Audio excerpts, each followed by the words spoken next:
कलसा एगो माई के धोले आ माई के कलसा धैला के बाद प्रतिदिन 5 गो लाल फूल मंगाए।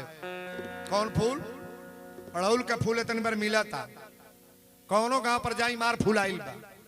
5 गो फूल माई के मंगा के आ कलसा पर जौन कोसा धराता ना, माई के फूल 5 गो प्रतिदिन जो दिन नवरातन बा नियम से चढ़ाई आ माई के धार कपूर जलाई। आ अपना घर में रच भच उल्टा सीधा खाने वाले लोगों से कह दो कि हमारे घरे 8-9 दिन कुल खाइल पियल ना जाई, तारा यहाँ माई के कृपा हो। ताली बजावर यारे ई मन मानता। बेटा चाहिए, बेटी चाहिए, घर चाहिए, रुपया चाहिए, खजाना चाहिए, दुकान चाहिए, मकान चाहिए, मन मान रहा है। आत्मा की कभी तृप्ति होगी? हाँ होगा जब सत्संग में आओगे, प्रवचन में आओगे और हमारी बात आपके दिल को छुएगी ना, तो अपने आप पे मन मान जाएगा कि बाबा संसार में कुछ अपना है नहीं। शंकर भगवान ने कहा है ना कि उमा कहो मैं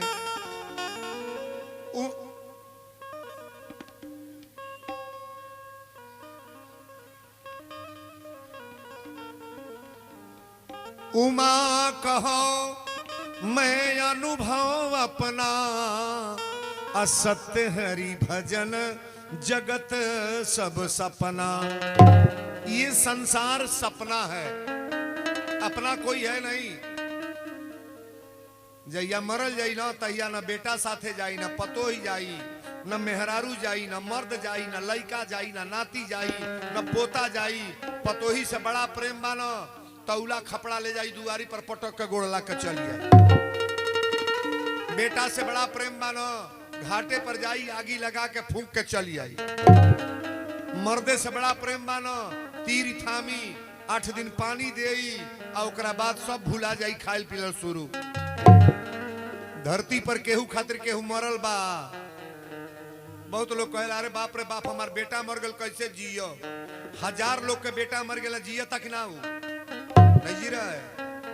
1000 लोग के मर्द मर गई है। लॉकडाउनवा में बाप हो बाप एक गांव पर 10-10 लाश फेंकाइल है। लोग जिया था कि ना? केहू खातिर केहू मरी ना ये बाबू। लेकिन एक बात निवेदन करो, ये मनाना चाहिए, महिलाएं सुन लें, ये मनाना चाहिए कि दुर्गा माई आज तो हर कथा होके जाता, हमारी मांगी में सिंदूर जबले बा, हमारी मर गईला के बाद हमारा पति के कोनो रोग बीमारी होको। ताली बजाओ बरियारो। मर्दे के कान्हे पर मेहरारू का लात जाता तो बढ़िया बागिना ना चाहे तो हरी ऐसा 4 गो मेहरारू मर जाता सिन्होरा ना फेंकाई। अब मर्द मर जाता ई मनावे चाहिए कि हे दुर्गा माई, हे भगवती माई, नवरातन चढ़ाता आज माई के कथा वीरेंद्र बाबा बोले जाता है। इस कथा को बड़ा प्रेम से सुनने का प्रयास करो। बोलो सच्चे दरबार की। प्रवचन आज यही जो से बा। पहले माई के एगो गीत हो जा पाचारा। रौरा पाची गीत गाइले बड़ा पुराना गीत बा। निबिया के दाढ़ी माई डारेली हिलरवा की झूली झूली ना। बड़ा भाव से सभी लोग ताली बजा के जगराता माई के कर ले जाए। कर बाद माई दुर्गा के बुलाई हम।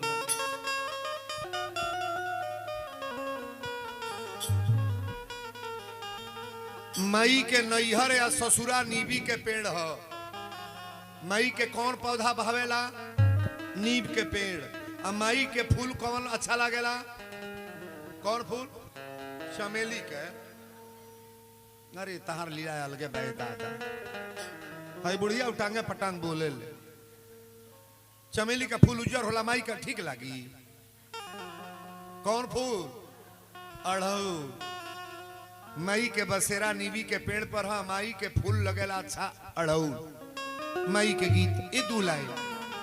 अरे निबिया के डढ़िया मैया डारे ली झुलुआ हो।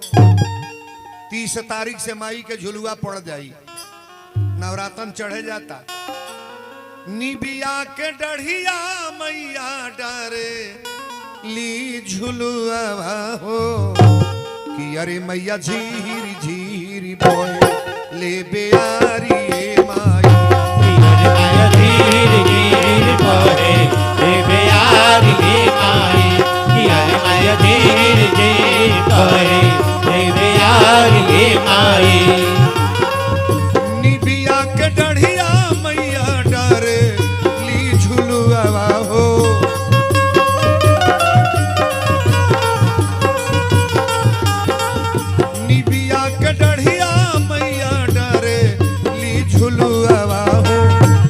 अरे मैया झीर झीर बोले ले बेहारी माई यार माया धीर धीर बहे रे बिहारी माई यार माई धीर धीर बहे रे बिहारी माई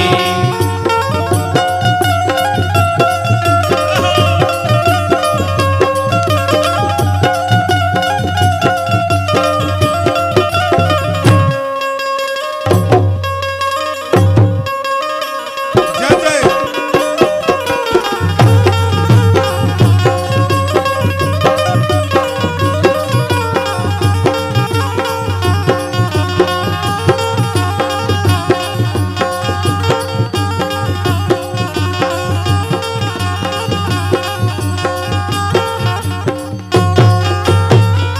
झूलता झूलता माई के लग लिपियसिया हो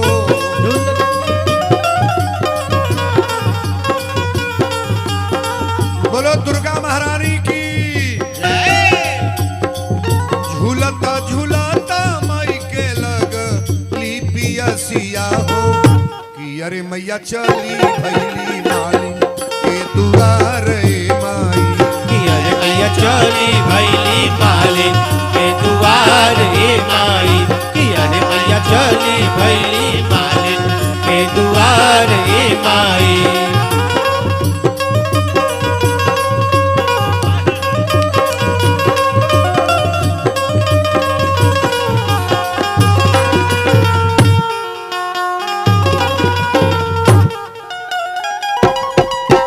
जय जय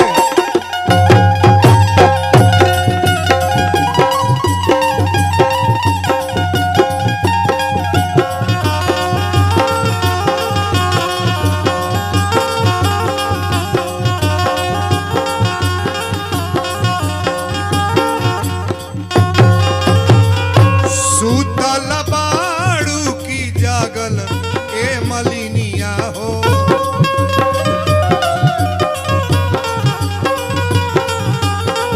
बोलो शीतला महारानी की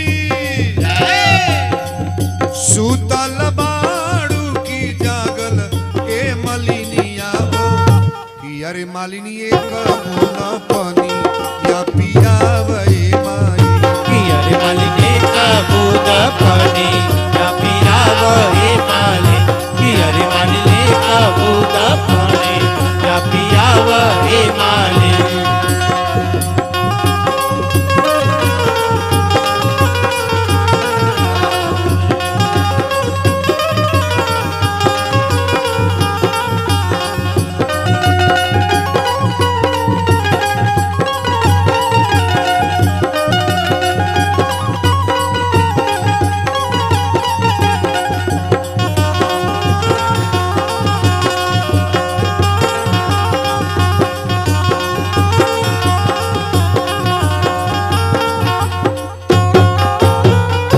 कैसे के पानिया पियाई ए शीतली मैया कैसे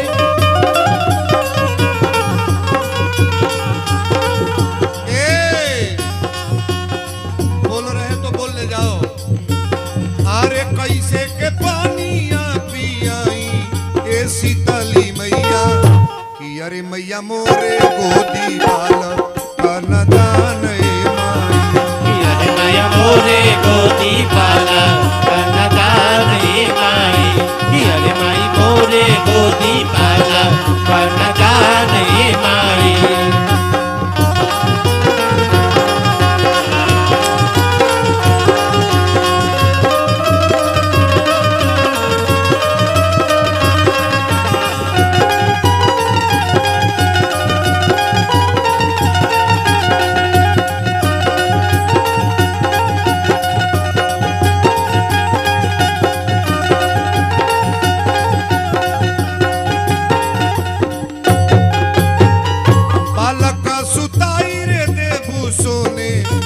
पलंगिया हो पल पर सुताई रे देबू सोने के पलंगिया हो। बोलो सच्चे दरबार की बालक सुताई रे देबू सोने के पलंगिया हो कि अरे मालिनी एक बोला पलंग बूंद पानी या पियावा हे मालिन कि अरे मालिन एक बूंद पानी या पियावा हे मालिन।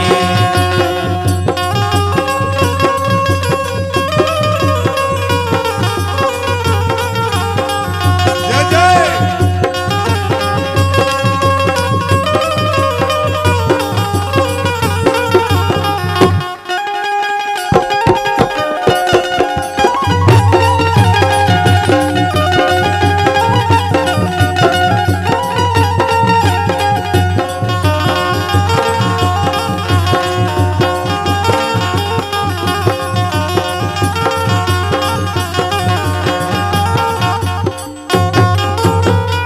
बालक सुताई रे दिहली सोने के पलंगिया हो। बालक सुताई रे दिहली सोने के पलंगिया हो। बोलो महिषासुर मर्दनी की। बालक सुताई रे दिहली सोने के पलंगिया हो। कि अरे मालिन मैया जी के पानी पियावे कि अरे मालिन मैया जी के पानी या पियावा हे मालिन कि अरे मालिन मैया जी के पानी या पियावा हे मालिन।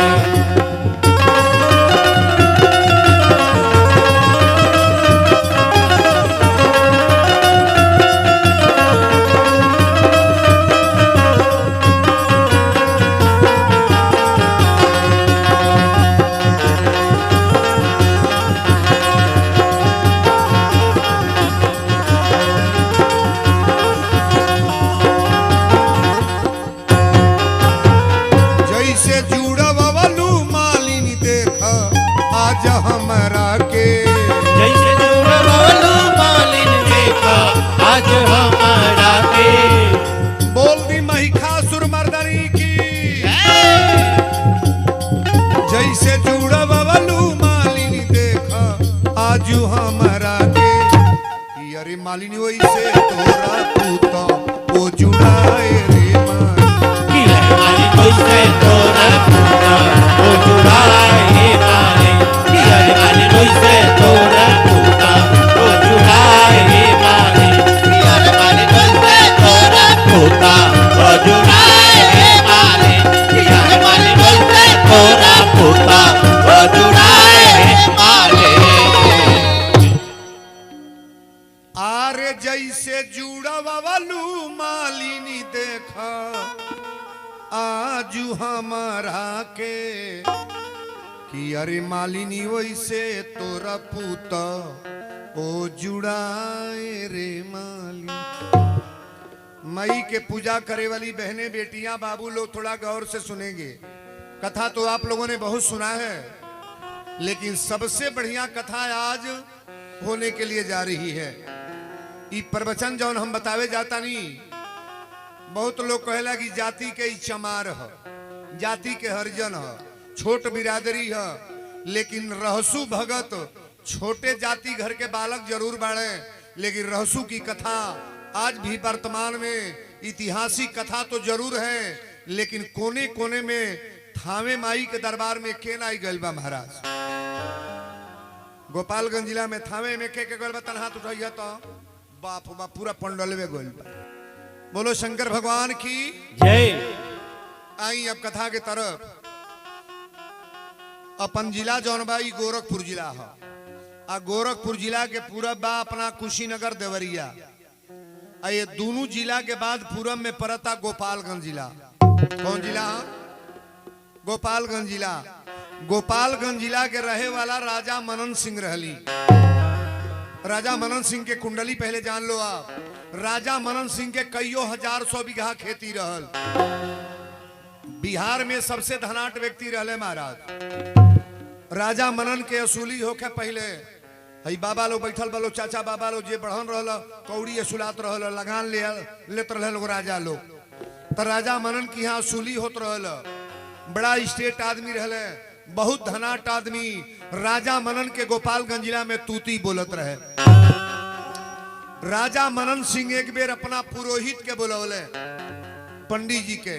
अब पंडित जी के बुला के कहले बाबा हमार विचार बनल बा कि एगो हमरा घरे जग हो जा। पंडित जी कहले बड़ा अच्छा बात बा। अच्छा जग पूजा कैल निमन है कि ना?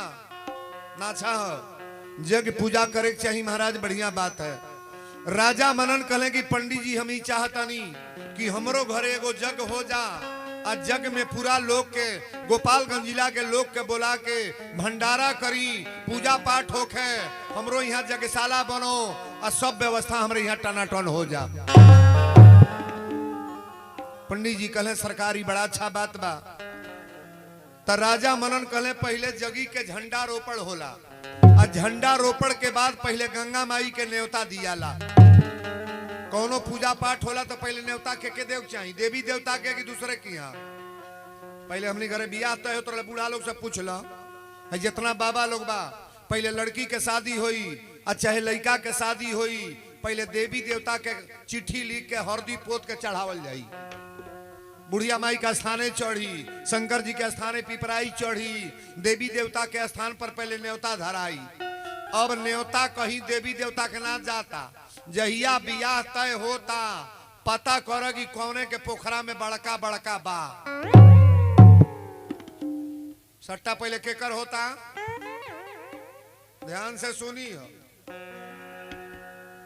पहले पता कर कि कौने के मुर्गा फार्म में बड़े बड़े मिली 5 कुंटल, इहो देवी देवता चढ़त है। पता कर कि कौन चिकड़ा 10 गो बकरा दे दी। बियाह तय भेले के बाद यह होता जी। अच्छा ये बताइए, लड़की के शादी जब होता तय, अच्छा है लड़का के तने हमरा और ताको तो गौरी गणेश के पूजन होला कि ना, शोगुन उठेला कि ना, मैया के गीत गवाला कि ना, कलशा धराला कि ना, वो घर में कथा होला कि ना, बारात आवे तही हो, अब दुल्हनी आवे तही हो। आप बताई गौरी गणेश के पूजन कह के सगरी देवतन के बुला के आ बेटी के बारात आवत है, ओ दिने 100 गो मुर्गा कटवावा काए काए बोलाता। उस सिंदूर फायदा करी कि नुकसान? सही बोलना। वो लड़की का सिंदूर नुकसान करेगा कि फायदा? एगो खुशी के लिए आप कितना जीव हत्या कर रहे हो। बेटा के तिलक आवता, अब पोखरा में से छनवा के कई हजार मछली रेता तड़ा जा, ये फायदा करेगा कि नुकसान? हेते हेते बकरा ले आके छुड़ा से काटा तड़ा जा, तारा बेटा के गोटई पर छुड़ा चले तोरा अच्छा लगेगा? आप जितने कथा में बैठे हैं थोड़ा ध्यान दीजिएगा। आपका कर्म हम नहीं बना पाएंगे, आप जैसा कर्म करोगे फल तो मिलेगा।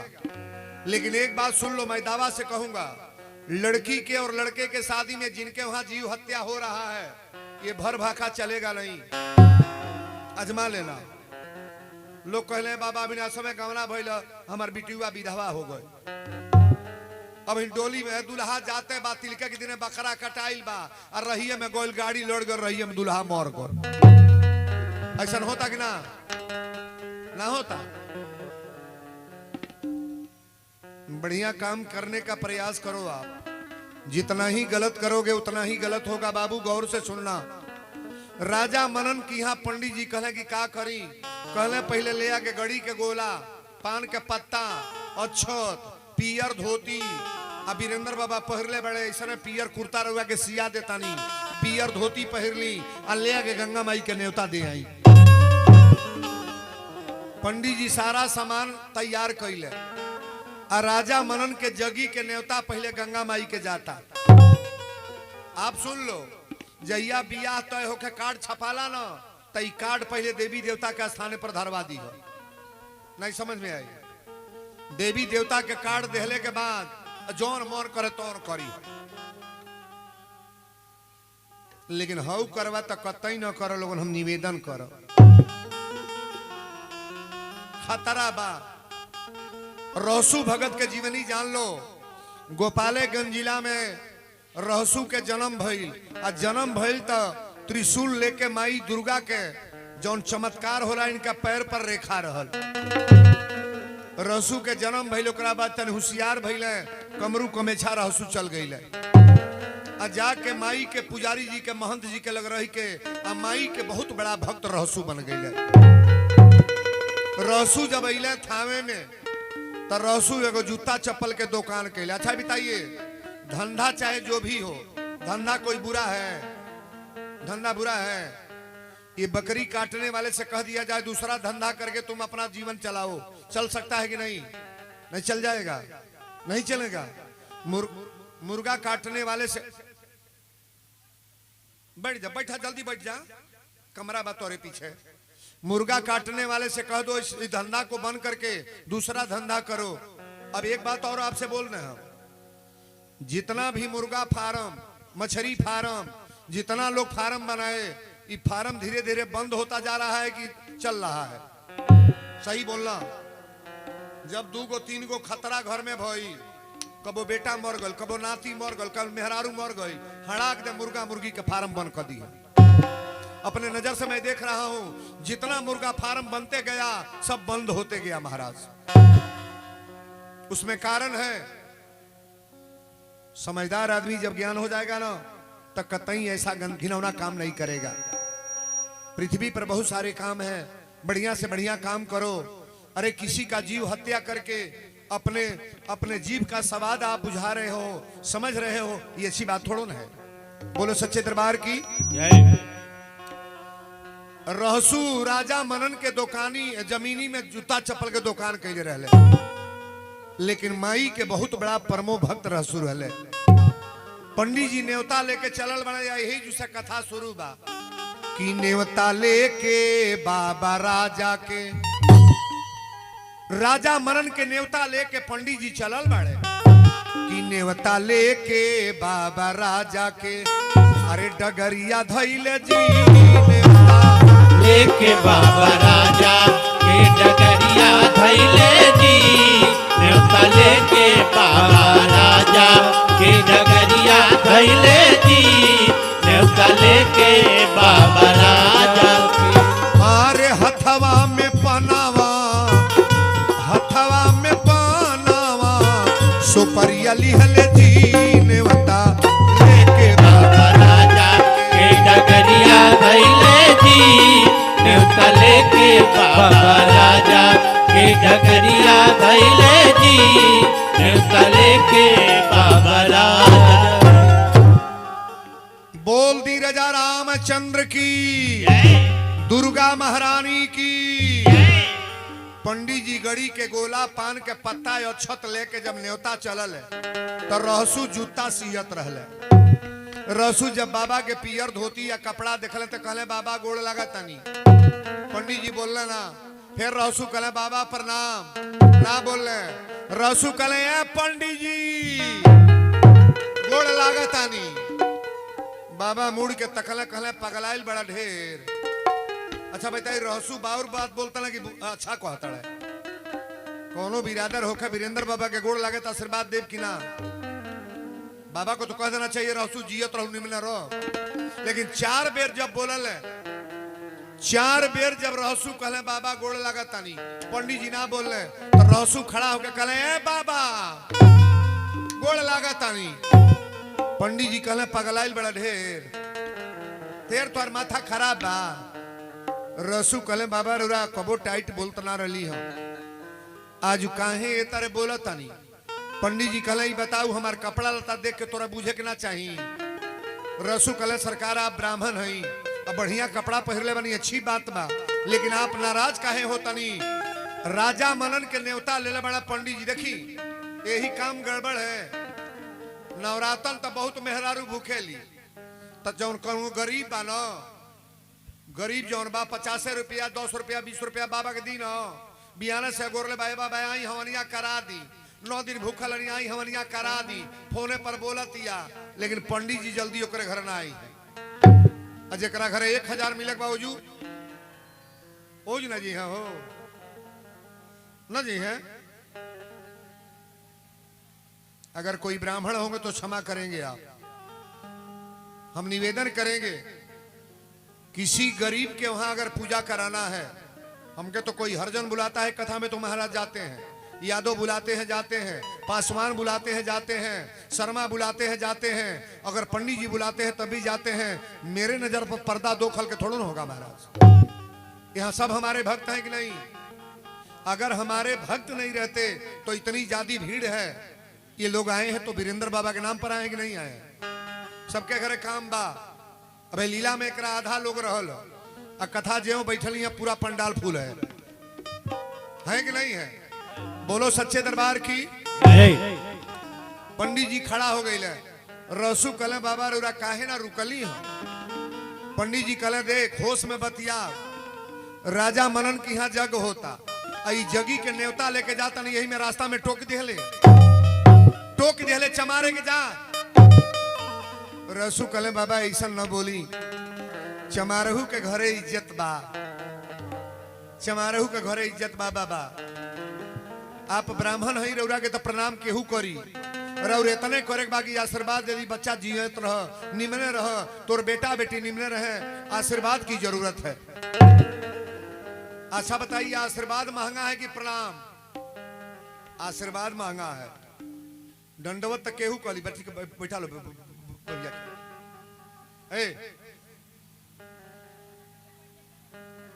प्रणाम जे करता इतने कोई प्रणाम, आशीर्वाद जे देता हृदय से कहता तो हर बेटा निम्न रहे, बारी फुलवारी फुलाई ले, सब लोग अच्छा रहे। रसू कले बाबा रौरा आशीर्वादों ना दिहलिया, जबान लड़ाओ तनी उल्टा सीधा।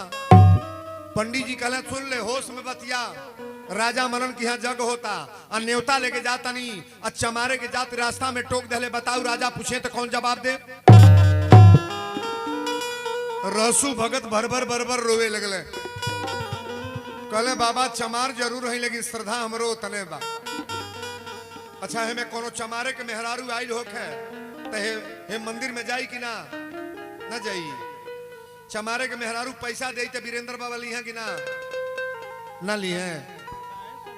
कहो अंडा बेच के कोनो पैसा दे तो लेब कि ना? मुर्गा बेच के कोनो पैसा दे तो लेब कि ना? कहो चोरी करके कोनो पैसा दे तो लेब कि ना? तो पैसा में छूते नहीं है। आप बिरादरी की बात ऐसा करेंगे आप? पंडित जी कहले ताकब हमरा हो रहे था, चले था जितर बा बोले ना छूट रहना। बोले शंकर भगवान की। रहसू कहले बाबा अब तरोरा पाव लगले पर सिया तनी तो एगो निवेदन करो, बड़ी दिन से कमैले बानी, 2 रुपया हमरो लोग बा, हमरो रुपया ले ले जाई, जो ने गंगा माई में राजा के न्योता डार, ओई में हमरो पानी में पैसा फेंक दे, अब बता दे कि रहसुआ चमार देले बा। पंडित जी कहले अब तक ढंग से समझा दे, राजा के न्योता के साथे चमारे का पैसा जाई रे, राजा के न्योता के साथे चमार का पैसा। रसू रोवे लगले, कहले बाबा जा तनी ते जाई, अब ना दे ना दे। जब होतना दूर गईले तो बाबा कहले जब रोवा ता ले ही चल, लेकिन पंडित जी कहले देख ले तो जा तनी, अगर मन पड़ी तो तोर पैसा पानी में फेंक दे, और ना मन पड़ी तो तोर पैसा ले आके तोके दे दे। पंडित जी कहला घाटे पर देखा 2 रुपया पूरा कथा चलावे जाता, 2 रुपया की नेवता लेके बाबा राजा के, अरे डगरिया धैले जी नेवता लेके बाबा राजा के, डगरिया धैले जी न्योता लेके बाबा राजा के, डगरिया धैले जी न्योता लेके बाबा राजा के। आरे हथवा में पहनावा, हथवा में पहनावा, सुपरिया लिहले जी नेवता लेके बाबा राजा के, डगरिया धैले जी न्योता लेके बाबा राजा के, डगरिया धैले जी न्योता लेके बाबा राजा के। पंडित जी गईला गंगा महारानी के घाट पर। गंगा मैया कोनो जाति ना बरावेली, प्रयाग में जे गईल है सभे नहाइल कि ना? डोमे के मेहरारू नहिल, यादव के मेहरारू नहिल, यादव नहिल, चमार लोहार पासी सब एक के साथ वीरेंद्र भक्त साथ नहाइल कि ना? ना नहाइल। हम सभी लोग नहाए हैं। घाटे पर गईला ताकब हमरा और यही तरह न्योता बोरा के उतरला पंडित जी, राजा के न्योता है ना, हड़ाक दे पानी में यही तरह बिना खोलल फेंकल। कहला गंगा माई की राजा मनन की यहाँ जग होता, न्योता कबूल कर ले लो। और जब न्योता पानी में फेंकला तो पानी में धर धरा के दही गई। और रास्ता पकड़ के पंडित जी जाए लगले, रहसुआ चमारे के पैसा भुला गईले। और जब होतना दूर गईले तब ले गंगा जी में एक बैग लहर उठल, गंगा जी में पानी ऊपर आ गई। पंडित जी मुड़ के तकले, कहले रे पनिया ऊपर होता का? पंडित जी कहले ओ रहसुआ चमारे के पैसा हमरा थैली में बुझाता यही से पानी उठता। लेकिन पंडित जी के देखिए जो बेमारी के बीमारी धरता।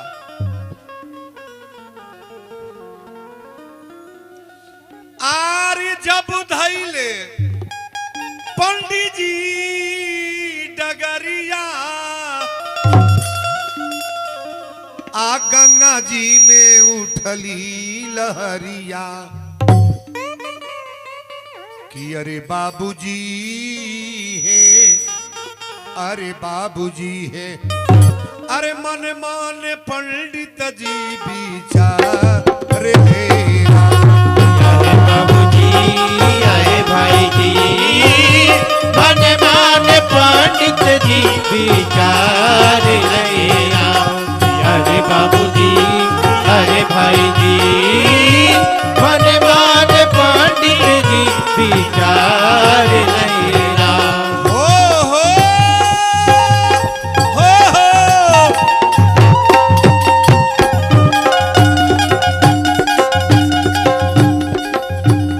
जब धैले पंडित जी डगरिया, गंगा जी में उठली लहरिया। अरे बाबूजी है, अरे भाई जी है, मन मान पंडित जी विचार लेना।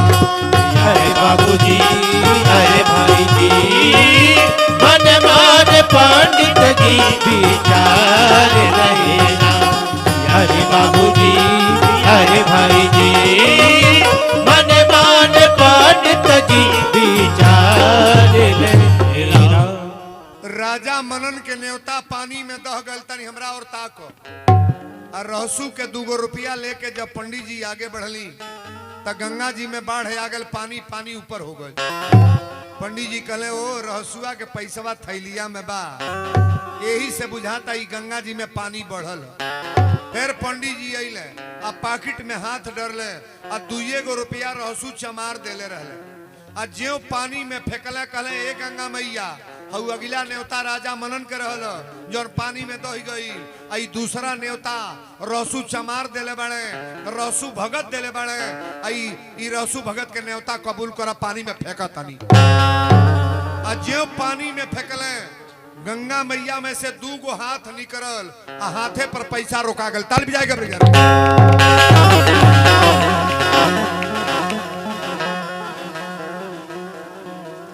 हाथे पर पैसा रोकाइल बा। अच्छा ये दृश्य रउरा देख ली तो आत्मा घबरा जाएगी ना कि बाप रे बाप, उतना बड़े आदमी के पैसा ही पानी में दोह गए।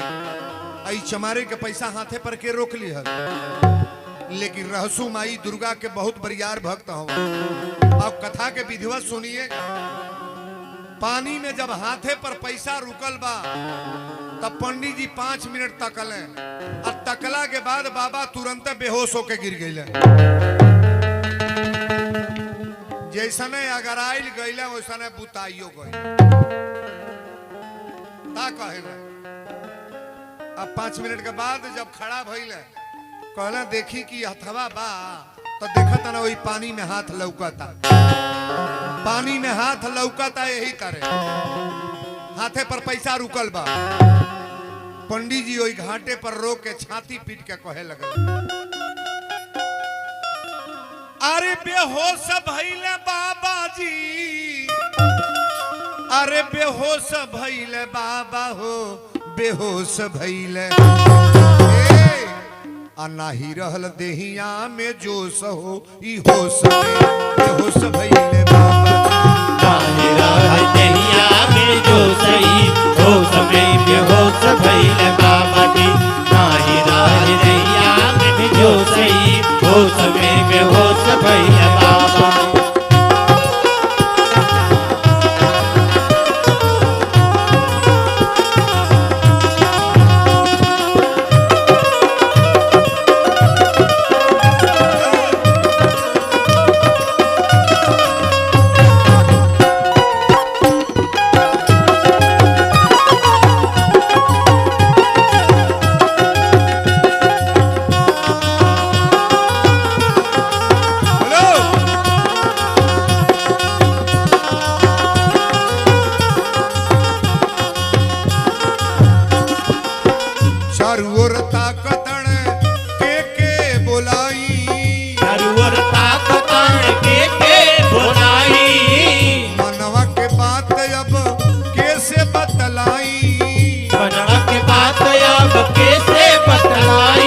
ज्ञानी में मूर्ख में तनिके अंतर होला। ज्ञानी आदमी बिना सोचले कोनो बात बोली ना, अब बिना बुझले कोनो कार करी ना। अब मूर्ख आदमी बिना जनले कोनो कार क दी, अब बैठ कर रोवे लागे। बड़ी सुंदर बात बा, ध्यान से सुनिएगा कथा के आज। पंडित जी जब खड़ा भइले तो देखा तना हाथे पर पैसा रुकल बा। अब बाबा ए फेर में पड़ले कि कौन मुंह लेके राजा के दरबार में चलब। राजा मनन के न्योता लेके चलनी है, चमारे के पैसा लेके अली। राजा के न्योता पानी में दह गई और चमारे के पैसा हाथे पर के रोकले बा। पंडित जी चलल जरूर, लेकिन बाबा रोते चलल। आ जब बाबा गेटे पर गए तो 4 गो सिपाही रहले।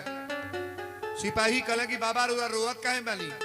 पंडित जी कहले बतावा राजा मनन बाणे कि ना। राजा मनन, सिपाही कहले रुकी देखल जाता। राजा मनन कुर्सी पर बैठा लले सुबेरे सुबेरे के टाइम। सिपाही जाके कहले कि सरकार राउर पुरोहित बाबा आइल बनी। अब पंडित जी फूट फूट कर रोवा तनी गेटे पर खड़ा बनी। जब राजा मनन सुनले कि हमार पुरोहित रोवत है, अच्छा रउरा सामने कोनो ब्राह्मण रोवता तो रउरा तुरंत पूछे पड़ी कि नहीं बाबा काहे रोवतनी।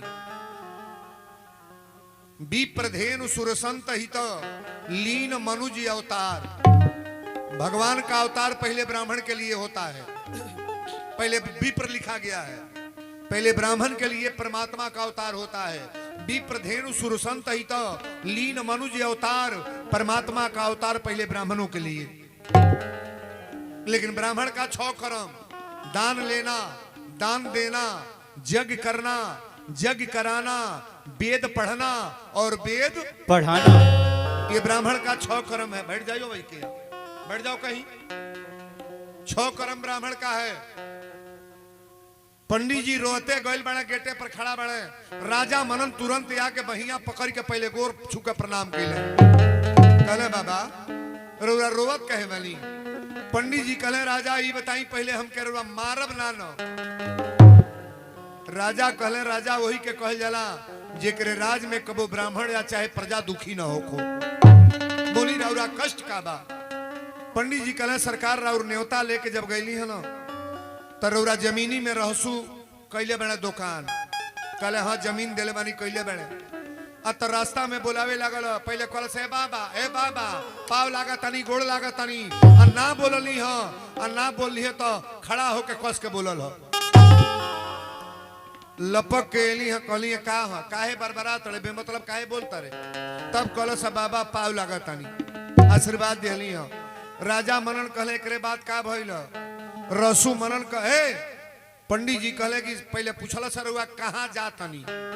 राजा मनन कहले रुआ के टोकलस हो। कहले हाँ टोकलस।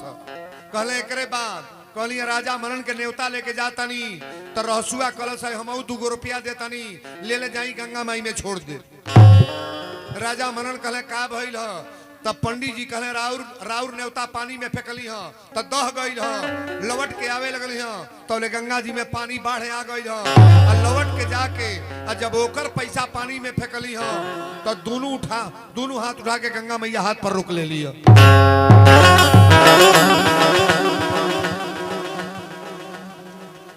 राजा मनन कहले का हमार न्योता पानी में दह गई। आई चमारे के पैसा हाथ पर रोकली हो। चमार के पैसा हाथ पर। राजा मनन कहले सिपाही। 4 गो सिपाही अइले। राजा मनन कहले पहले तलवार ले आओ। पंडित जी अपने फेर में कब पड़ गए दादा हमरे गर्दन न काट दे। कहां से कहां न्योता ले गई है। लेकिन बात अब जो गड़बड़ाए जाता। तलवार सिपाही ले ले म्यान से तलवार निकलने ना राजा। राजा पूछले कि अच्छा एक बात बताओ। पंडित जी साहब बोला रहसुआ के ऊपर कोनो देवी देवता बा। पंडित जी कहले सरकार हमहू से लोग कहेला राती के कतरा काटेला सरेहे में से आ 7 गो बाघ नाधेला। बाघे के दौरी नाध के सांपे के चाबुक बनावेला। सांप के रसरी आ बाघे के दौरी नाद के आ अनाज निकाल के आ माई दुर्गा के प्रसाद रहसुआ चढ़ावेला। राजा मनन कहे रहसुआ माई के पुजारी है। पंडित जी कहे सरकार हम तो सुना तनी रहसुआ राती के बाघे के दौरी बाघ सवारी के कर बाघ सवारी माई दुर्गा के सवारी है। एक निवेदन करब हम नवरातन के बेरा चढ़े जाता बहुत माता बहन के ऊपर भगवती माई आवेली। आए में जहां जहां ये कथा कहिले तो 10-20 जने खेले ला लो। खेलने वाली बहन तो जो खेलने वाली है अंडरग्राउंड में कोई खेलेगा नहीं। कथा जो चल रही है ना जिनको खेलना होगा गैलरी में बाहर आकर खेलेंगे, अंडरग्राउंड में कोई नहीं खेलेगा, डिस्टर्ब लोग हो जाएंगे। क्योंकि बड़ा जोरदार प्रसंग ही कथा का है। जहां भी कथा होती है 150 महिला खेलना शुरू कर देती हैं। तो माई दुर्गा के बुलावे जाता नहीं है। कथा के प्रेम से सुना। राजा मनन करेगी सिपाही पहले रहसुआ के जाके हथकड़ी लगा के ले आवे लोगन। 4 गो सिपाही गईले और रहसु के मेहरारू दुआर बहारत रहे। रहसु के देखी अब तमाशा जो शुरू हो गए। रहसु के दुआरे पर गए लो तो रहसुआ के मेहरारू दुआर बहारत रहे। सिपाही जब गए तो रहसु बाबू कहलस आप लोग कहाँ? राजा के सिपाही हमारे घरे। सिपाही कहले रहसु कहाँ बैठे? तो घर में भोजन करता रहे, मड़ई के घर रह। ध्यान दीजिएगा। सिपाही कहले जल्दी बोलाओ। जाके कहले शेरो रो राजा के कुछ कहले बानी काई राजा के सिपाही आयल बड़े। रहसु जान गए माई दुर्गा 2 रुपया दिले बली। ई कौन चमत्कार दिखा दिलू? कौन चमत्कार? रहसु निकर के अइले आ टप दे बाबू हथकड़ी लगा के जैसे चोरी कैले होकर डाकू। राजा के सिपाही हथकड़ी लगा के और रहसु चमार के तलाक दे पटक के अब बाही पकड़ के खींचे लगले। रहसु कहले साहब हम ओहू तरह चल चलो, हथकड़ी के कोनो जरूरत ना बा। एगो गरीब आदमी के कोनो राजा के दरवाजा पर जाके बता डेराई कि ना? गांव में रौरा जकरा धन बा अब कोनो गरीबे की यहाँ से झगड़ा हो जाता कापी कि ना? दादा हमार लड़का का ही कह दिहलस।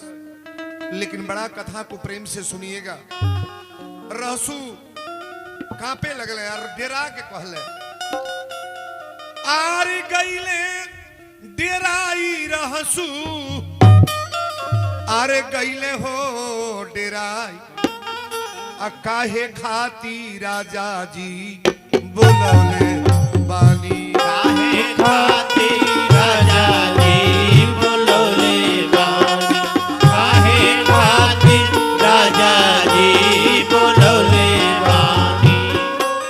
गईले डेराई रहसु गईले हो डेराई आ काहे खाती राजा जी बोलौले बानी। काहे खाती राजा जी बोलौले बानी। काहे खाती राजा जी बोलौले बानी।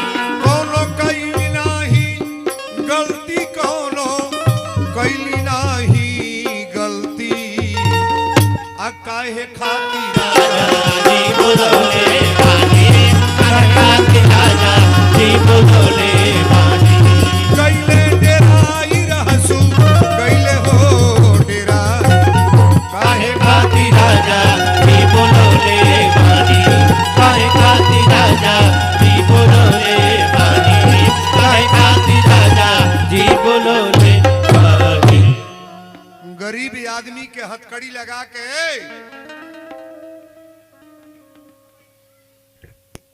आगे ऐसे ही बैठे हो इसीलिए काहे खातिर राजा जी बोलौले बली। ए बाबू गरीबी बड़ा बुरा चीज है, लेकिन एक बात सुन लो गरीबों के अंदर भक्ति होता है महाराज।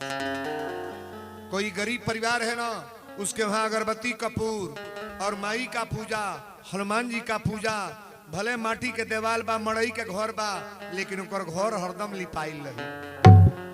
ये कहे जाने के ट्रायल पत्थर लागल बा अब बुझाई ऊपर गोड़ धरे के मन ना करी।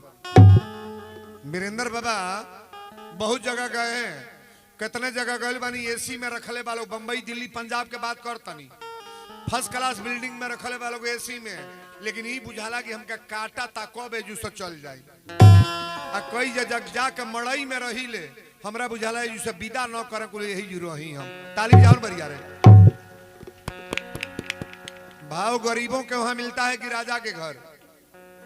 कोनो राजा हमके न्योता दे दे बियाहे में तो जाइब तो यह कोई कि वीरेंद्र बाबा आयल बने, कुर्सी पर बैठा के पानी पिया देबे। अरे कथवा बोले बाबा आयल बने। आ कोनो कोनो महा गरीबे घर जाई ओकरे घरे बियाहे के बाद छोड़ दी हसो, ना तो रिश्तेदार भुला जाई हसो, तुरंत चौकी बिछाई, चदरा बिछाई, थरिया में पानी लेके गोड़ धोई, बुझाई हमरे घरे भगवान आ गए। ताली बजाओ बढ़िया रे। गरीबों के वहां श्रद्धा है महाराज। गरीबी अगर है तो भगवान को जपने में आनंद आता है। कोई राजा गरीबी में भगवान को है, राजा कोई परमात्मा का नाम नहीं जपेगा। नोट पानी वाला आदमी भगवान का जप नहीं करेगा। यहाँ जितने बैठे हैं मुझे मालूम है ये सब लोग गरीब बैठे हैं, कोई अमीर नहीं है। बजाओ ताली मजबूती से। एक गरीब चमारे के कथा होता जेकर नाम रहसु भगत है। कथा के ध्यान दे। राजा के दरबार में ले आके टप दे सिपाही है तरफ पटक दिले। राजा मनन कहले कर हथकड़ी खोला जा, हथकड़ी लोग खोल देले। राजा मनन कहले रहसुआ पहले है जो हमरा सामने बैठ। रहसु यही तरह कांपा तड़े। कहले राजा साहब रउराई काहे के का कराओ तनी, सनेसा भेजले रहती तब हम आ जाती। 4 गो सिपाही हमरा ऐसा गरीब के दरवाजा पर भेज के पकड़ के बोलाओ तनी। हमसे कौन अपराध भइल बा सरकार? रउरे जमीनी में बसल बानी हम, छोट मजदूरी आदमी, गरीब आदमी, हमार ताकते कौन बा? माई के भजन करी ले, पूजा करी ले हम। राजा मनन कहले रहसुआ एक बात पहले बोल ईमानदारी से, हमरे जमीनी में तोर दुकान बा कि ना? रहसु कहले बा। राजा मनन कहले जब पंडित जी न्योता लेके गए तो रास्ता में टोकले ह? रहसु कहले हाँ टोकली ह, बाबा के प्रणाम कैली ह। रहसु कहले राजा साहब एक बात बताई, ई पंडित जी रौरे भर हमें कि हमरो हम? पंडित जी रौरे भर हमें कि हमरो? राजा मनन कहले तोरो हम। तो रहसु कहले कि हम प्रणाम ना कर सकीले, नहीं कर सकते हैं। कहले ठीक बा, प्रणाम कैले बढ़िया बा। अच्छा बताओ जब जनले है राजा के न्योता जाता तो चमार हो के ते पैसा काहे दिले हो? रहसु कहले सरकार आप बताई धरती पर कहीं पैसा में भी छूत है का? अगर कहीं हो तो बताइए। शरीर में लोग छूत मानते हैं, मैं मान रहा हूं। कोनो डोमे के मेहरारू आके हमरा ठाकुर जी पर 100 गो रुपया चढ़ावे तो रुपया हम थैली में धरब कि ना? ना धरब। पैसा में छूते नहीं और डोम से छूत है? पैसा में कोई छूत है? हम इतने करिए 2 रुपया ले जाइए गंगा माई में छोड़ दे। राजा मनन कहले रहसुआ पैसा ते दिहले ह, लेकिन हमार न्योता पानी में दही गई ह, और तोर पैसा हाथे पर के रोकल ह?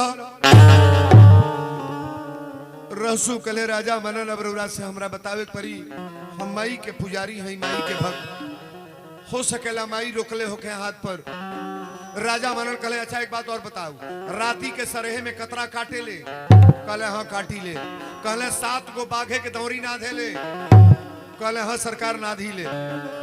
ना धी ले। सांपे के चाबुक बनावे ले? कहले बनाई ले। कहले प्रसाद निकाल के चढ़ावे ले?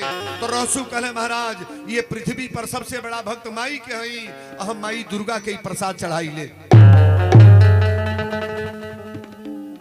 राजा मनन कहले रहसुआ कान खोल के सुन ले, अगर ते माई के बल पर ही दम से कार कैले बड़े, हमारा अपमान कैले बड़े, आज अपनी दुर्गा के बुलाऊ, हम तोरी माई के दुर्गा के देखो। रहसु कांपे लगले। कहे राजा मनन राउर हाथ जोर तनी ऐसा शब्द के प्रयोग न करी, माई दुर्गा के मत बुलाई सरकार, माई दुर्गा के मत बोलौला के प्रयास करी। राजा मनन करे चुप, बुलाओ अपनी दुर्गा के, तोरी दुर्गा के देखे। रहसु कहले कि ए महाराज माई के बुलावे के तो प्रश्न रख ले ना, माई दुर्गा है तो हमारे या चाहे राउर दोनों जनी के भला ना हुई, क्षति होगा महाराज। राजा मनन कहे चुप। तो तोहरी ऐसा चमारे के पैसा हाथ पर रोका गई है, हम स्टेट आदमी हमार पैसा पानी में दह गई। रहसू कहले राजा तोहर गोड़ पकड़ के रो तनी माई दुर्गा के मत बुलाव। राजा मनन कहले कि तोहरा माई के बुलावे के पड़ी।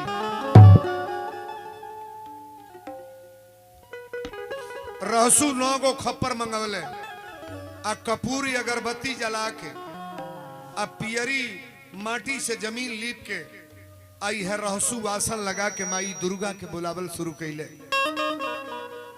हम जौन कहली है जरा खेले कोई भीतर ना अंडरग्राउंड में ना, चूंकि पचरा माई के इतना जोरदार कथा बागी जेकरे ऊपर भगवती आवत हुई है वो जरूर खेल देला। तो निवेदन करेंगे कि आप अंडरग्राउंड में कोई नहीं खेलेंगे, पचरा शुरू होके जाता। राजा मनन कहे बुलाओ बुलाओ तोरी दुर्गा के देखब तोरी माई में कितना शक्ति बा।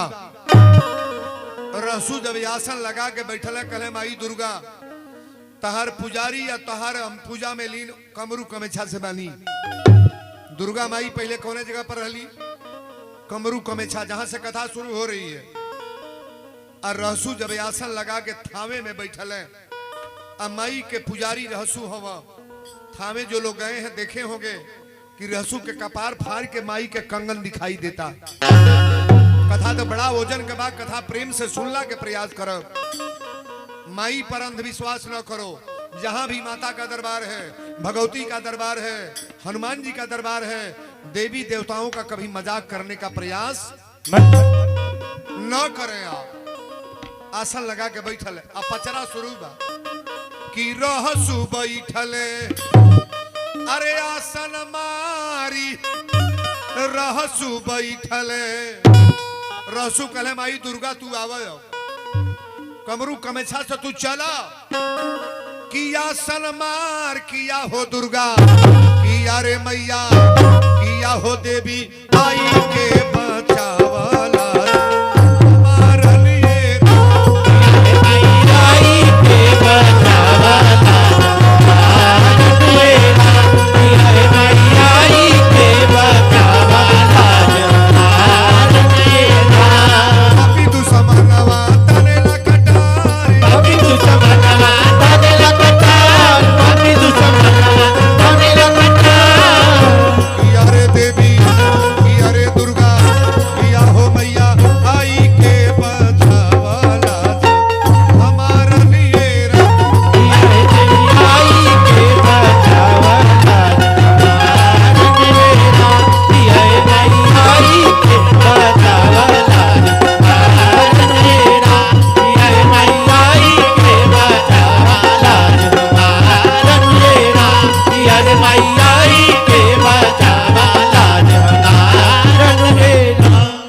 बोल दी दुर्गा महारानी की महिषासुर मर्दनी की। देवी देवता से कितना भी बड़ा स्टेट आदमी हो, अगर अझुराने का प्रयास करें तो एक गरीब आदमी आपको बर्बाद कर देगा। यहाँ जितने लोग बैठे हैं थोड़ा बहुत लोग कहला कि कर मेहरारू खेले एकरा घरे दुर्गा जी आवेली, ऐसा क्रिटिसाइज कभी ना करो। अच्छा एक बात बताओ, आज भी भूत प्रेत हैं कि नहीं? नहीं बोलोगे? अगर नहीं होते तो तुलसी बाबा ऐसा नहीं लिखते कि भूत पिचास निकट नहीं आवे अब महावीर जब नाम सुनावे।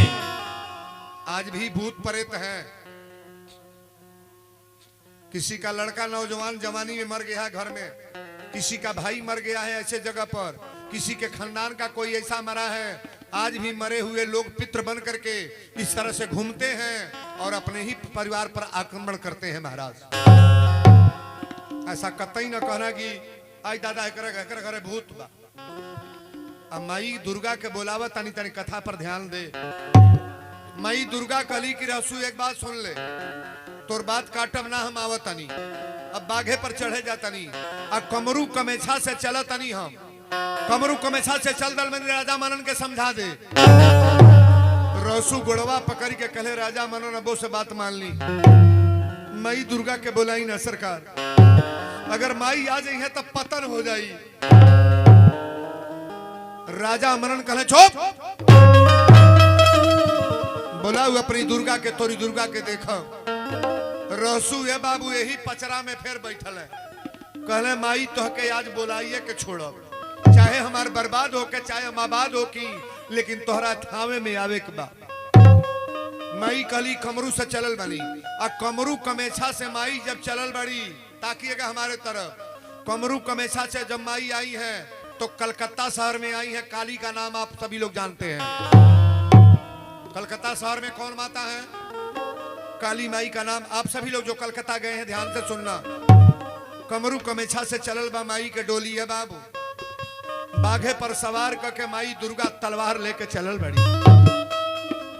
अरे कमरू से चलली भगवती कलकत्ता शहरिया में, अरे कलकत्ता शहरिया में सुन ले दुर्गा के बखानल ये राम हो, सुन ले दुर्गा के बखानल ये राम हो, सुन ले दुर्गा के बखानल ये पापी दुश्मनवा राजा माने ना कहनवा माने ना कहनवा माने ना कहनवा ना हो। पापी दुश्मनवा राजा माने ना कहनवा माने ना कहनवा माने ना कहनवा ना हो। बघवा पर भैली अब सवारन ये राम हो, बाप भैली अब सवारन ये राम हो, बाप भैली अब सवारन ये अरे गावेले वीरेंद्र दुर्गा मैया के कथानिया रे मैया के कथानिया रे दुर्गा के कथानिया ना हो। बोलो सच्चे दरबार की। गावेले तिवारी बाबा दुर्गा के कथानिया रे के कथानिया रे मोरी के कथानिया ना हो। सुन ले मैया के बखानले राम हो, सुन ले मैया के बखानन ये राम हो, सुन ले मैया के बखानन ये ए बाबू कमरू कमेछा से माई आल वाली कलकत्ता शहर में। आ कलकत्ता में एली ते अपन नाम घोषित कली कि काली के नाम से मुझे जानना। आज भी वर्तमान में कई कई कुंटल कपूर आज इतनी पर जरूरत। नवरात्र तो आप जाओगे तो मिलने नहीं पाओगे, माई के दरबार में जाना मुश्किल होगा। आ कलकत्ता में एली तक काली के नाम से जानल गईली। आ कलकत्ता में एली तक कहली रहसू अब एक बेर और मना कर दे, बुलावा मत। अगर आ जाए तो राजा के परिवार में केहू दीपक जलावेला बची ना। विनाश काले विपरीत बुद्धि। एक बात और सुन लो, जाको राखे साइया मार सके ना कोई, अब बाल न बांका कर सके जो जग बैरी। होय। किसी भक्त का अपमान हुआ है? कोई भक्त का अपमान हुआ है पृथ्वी पर? प्रहलाद का अपमान हुआ, मीरा का अपमान हुआ, शेवरी का अपमान हुआ, विभीषण का अपमान हुआ, द्रौपदी का अपमान हुआ, सुदामा का अपमान हुआ। ये तो भगवान को महाराज ये लोग प्राप्त कर गए ना। बड़ी सुंदर प्रसंग बा, ध्यान दे। माई जब अली कलकत्ता में तो कली रहसू एक बार और समझा दे बेजू से चलता नहीं। बिहार की राजधानी कहाँ है? बिहार की राजधानी पटना। पट्टन वाली देवी का नाम सुने हैं कि नहीं? नहीं सुने हैं? पट्टन वाली देवी सीरियल कथा में बताता जा रहा हूं, आप लोग प्रेम से सुनो। कलकत्ता शहर में गईली तो काली के नाम से जानल गईली। अब पटना शहर खातिर तैयारी बनौली तो कहली एक बार और मना कर दे रहा। अगर थावे में आ जाए तो इनका परिवार बर्बाद हो जाए। राजा मरण गटई पर तलवार निकाल के तान ले। कहले रसुआई बताऊ तो 1 घंटा से ओझैती कर तड़े। तोर माई कहाँ बड़ी? कहले सरकार माई आगल बड़ी। कमरू कमेछा से माई कलकत्ता में आगल बड़ी। राजा मनन कहले हमसे मजाक करे बैठल बड़े। बुलाओ अपनी दुर्गा के, तोरी दुर्गा के देखो।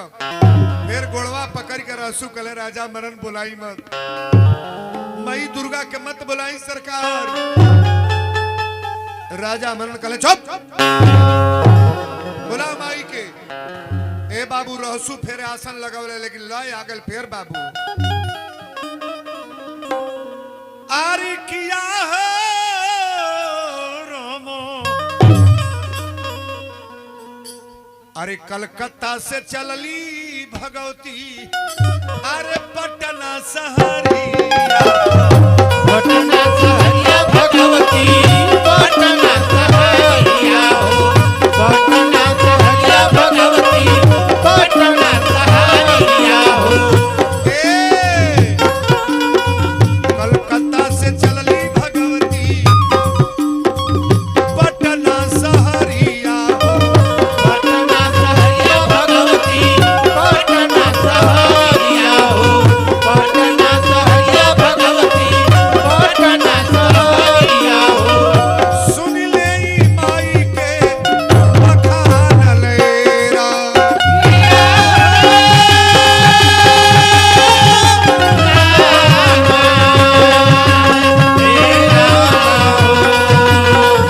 सुन ले माई के बखान मेरा, रहसू के ऊपर आए बाबू, रहसू के ऊपर आए बाबू, अरे तनले तलवारिया हो, तगले तलवरिया है राजा, तगले तलवरिया है राजा, तगले तलवरिया है।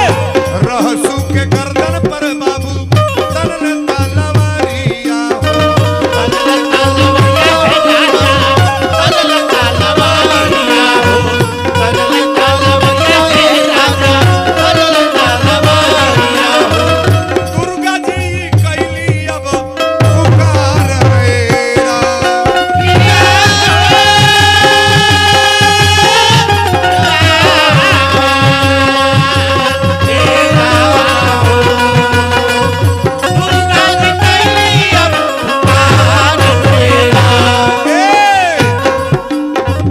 गावेले वीरेंद्र ये बाबा दुर्गा के कथानिया हो,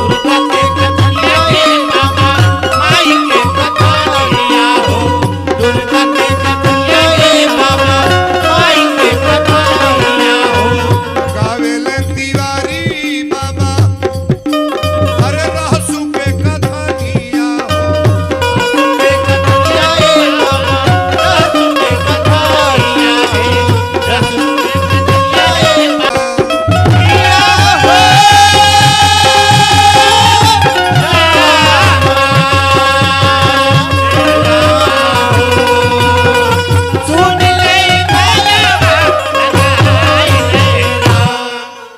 बोल दी दुर्गा महारानी की। आप जितने लोग प्रवचन में बैठे हैं थोड़ा बड़ा ध्यान से सुनना। कलकत्ता शहर में माई आ गईली, कलकत्ता के बाद पटना में अली, पट्टन वाली देवी कहेली। का नाम धराई? पट्टन वाली देवी। आप पटना में जाकर के माता जी का दरबार देखना, पट्टन वाली देवी पटना में कहेली। अब पटना से जब घोड़ा पर बैठली तो रहसू से कहली कि रहसू एक बेर राजा मनन के उरी बता दे, अब हमारा आखिरी मुकाम बा घोड़ा घाट। थावे के बगल में 15-20 किलोमीटर की दूरी है घोड़ा घाट। घोड़ा घाट में भी माई का दरबार लगा है। नियम का पालन करते हुए कथा को सुनो।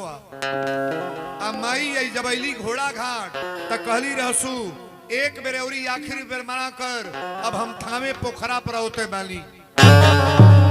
थावे जहां रउरा गइल बानी उ जगह कहीं ऊंच बा कहीं खाल बा।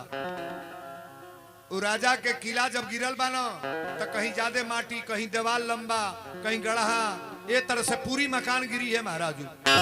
जिस जगह पे आप जाते हो पोखरा देखा था नहीं बगल में बा न, पोखरा पहले बड़ा विस्तार उसका था, तो धीरे धीरे उसका मॉडल बदल गया है। लेकिन ध्यान से सुनना, माई दुर्गा काली की आखिरी आवाज बा बोल दे, बोल अब चल दे बानी। घोड़ा घाट से माई दुर्गा अली तयान ही तूफान जैसे चले। पूरा बगीचा हड़हड़ा गईल। रहसू राजा मनन के गोड़वा दोनों पकड़ के कले राजा मनन तलवार से हमके बूटी बूटी काट दो, हमरा मंजूर बा, लेकिन माई दुर्गा के मत बुलावा राजा, दुर्गा के मत बुलावा राजा।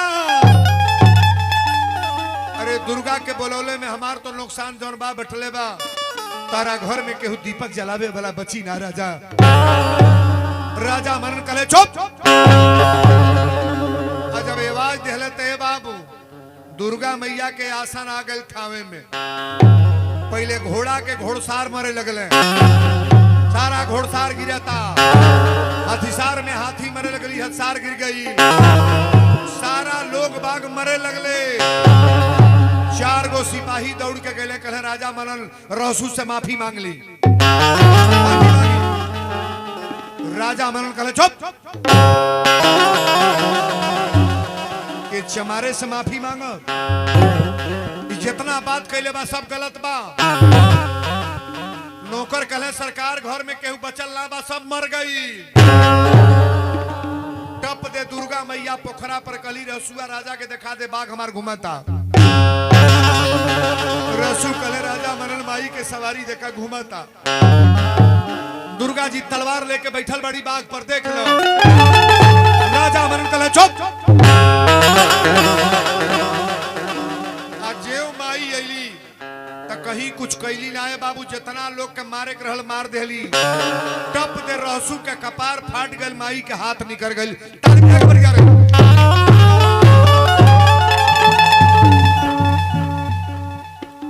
कपड़ा फाड़ के हथवा निकलल बा। राजा बहन मनन मरल ना बड़े। राजा मनन जब हाथ देखले तो ही तरह कांपे लगले। अपना पुरोहित बाबा के बुला के कहे कि बाबा एक बात बताई, ई जौन पानी में हाथ पर पैसा रुकल है हुए हाथ हो? पंडित जी कहले हाँ राजा हुए हाथ हो, यही हाथे पर पैसा रुकल है। ई जौन कंगन हाथ में बाई है हाथ हो, ये हाथ है राजा। दुर्गा जी कहली अब रहसू तू मत बोल, हम बोले खातिर आ गए बानी। कोनो भक्त के ऊपर कहू अजमावल शुरू करेला ना तो माई दुर्गा खुदे दिखा देली कि ले तनी हइयो मजा ले ले। देवी देवता से कभी मजाक मत करो। किसी मंदिर पर जाओ मत्था टेकने का प्रयास करो, जगशाले पर जाओ मत्था टेकने का प्रयास करो। किसी देवी देवता को खिलवाड़ मत समझो महाराज। दुर्गा जी कली रे दुष्ट राजा बोल का देखल चाहत अड़े, हाथ लौकता? राजा मनन कहले हाँ लौकता। दुर्गा जी कली हमार रूप देखबे मुंह चेहरा। राजा यही तरह कांपे लगले और रहसू के दोनों गोड़वा इस तरह पकड़ ले। कहले कि माई दुर्गा तो से तो बाद में बतियाई, लेकिन रहसू के निवेदन करतनी रहसू हमके क्षमा कर दे, रहसू क्षमा कर दे। दुर्गा जी कहली रहसू ना क्षमा करी है। एगो भक्त के अजमावत ना रले ते दुर्गा के अजमावत रले। रहसू के लिए कौन ताकत बा? भक्त कोनो काम करी तो भगवान के भरोसे, कोई भक्त कार्य करेगा तो माता के भरोसे। मनुष्य के अंदर क्या क्षमता है? क्षमता तो परमात्मा के और देवी देवता के ऊपर है महाराज। दुर्गा जी कली अब बताओ तोरा विश्वास बा? हम दुर्गा बोलतनी। राजा मनन कहे कि हाँ हमरा विश्वास बा। दुर्गा जी कली तोरा विश्वास में जियत रहे हो, तोरा ई बुझात रहे कि धन से माई आ जाई है, संपत्ति से माता जी आ जाई है, और संपत्ति से तोर न्योता मंजूर करी है। 1% तोरे अंदर भाव ना बा। देवी देवता भगवान कैसे मिले? भाव से। राम ही केवल प्रेम पियारा, जान ले हो जही जाननी। अगर प्रेम नहीं है तो आप कथा में बैठने के बाद भी कुछ प्राप्त नहीं होगा। भाव बनाने का प्रयास करो। हथवा निकरल बा, हाथ निकरल बा, रहसू जिया तारे। दुर्गा जी कली अब बताओ राजा मनन तोरा जिए के बा कि मरे के बा? राजा मनन कहे कि माता जी हमके बचा लो, आज से हम माई तोहर पुजारी बनब, बचा लो। दुर्गा जी कली पुजारी ना, तू जितना खेल के हमरा भक्त के कपार फरवा दिहल, तोरे घर में पतन कदल बनी, तोरा घर में दीपक के उजलावेला ना बचल। अब तू मरे जातड़े, मरे खातिर तैयारी बना ले। रहसू के गोड़वा पकड़ के राजा मनन फूट फूट के रोले। कहले आज हमरा बुझा गल कोनो राजा ना, कोई पंडित जी ना, अगर भक्ति में दम बा कोनो बिरादर बुलाई तो माई के कृपा हो जाई। ताली बजाओ बढ़िया। टप दे राजा मनन के प्राण दुर्गा जी ले हली। के ताली बजा दिएगा। राजा जब मनन मर गईले, कई हजार लोग पूरा उत्तर प्रदेश बिहार जो जुटल। थावे उहे जगह है बाबू। कथा का लास्ट स्टोरी समझने के बाद कोई जाएंगे, बीच में आपको निकलना नहीं है। आज कथा केकरा केकरा बढ़िया लगता था, हाथ उठाए। देखी माई के दुश्मन को गोयल बड़े उठा ला था बरिया रे, ताली बजा बरिया रे। आज पैसा माई के हाथे पर धरे के बा, कलसा एगो माई के धो ले। आ माई के कलसा धैला के बाद प्रतिदिन 5 गो लाल फूल मंगाए। कौन फूल? अड़हुल का फूल इतनी बार मिला था, कौनो गांव पर जाई मार फूल आइल बा। 5 गो फूल माई के मंगा के आ कलसा पर जौन कोसा धराता ना, माई के फूल 5 गो प्रतिदिन जो दिन नवरातन बा नियम से चढ़ाई। आ माई के धार कपूर जलाई।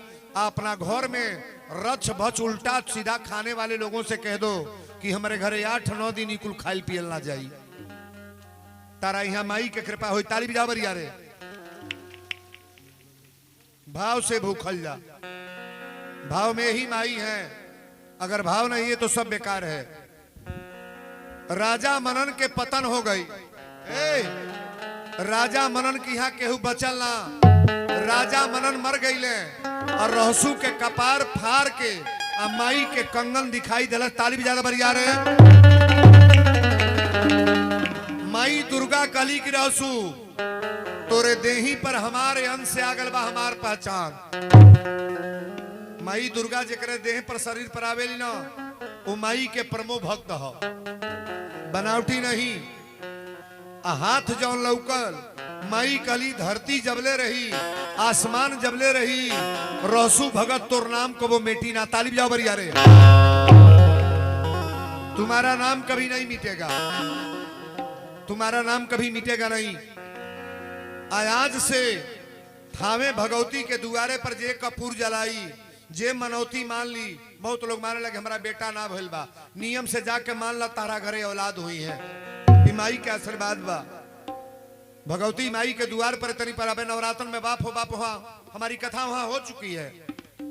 वीरेंद्र बाबा प्रवचन कर चुके हैं, जहां की बात मैं बोल रहा हूं। हम निवेदन करेंगे आप सभी लोग जा करके माता जी का दर्शन भी करें। आज तक राजा मनन का सारा हवेली, सारा परिवार तहस नहस हो गया, लेकिन रहसू का नाम महाराज आज भी हम लोग जाते। पहले गोड़ के कर लगल जाला, रहसू चमार के, रहसू के गोड़वा नीचे बा, माई के हथवा कपारे पर बा। पहले गोड़वा हम लोग रहसू हरजन के। अगर भाव है तो भगवान है, अगर भाव नहीं है तो परमात्मा मिलने वाले नहीं है।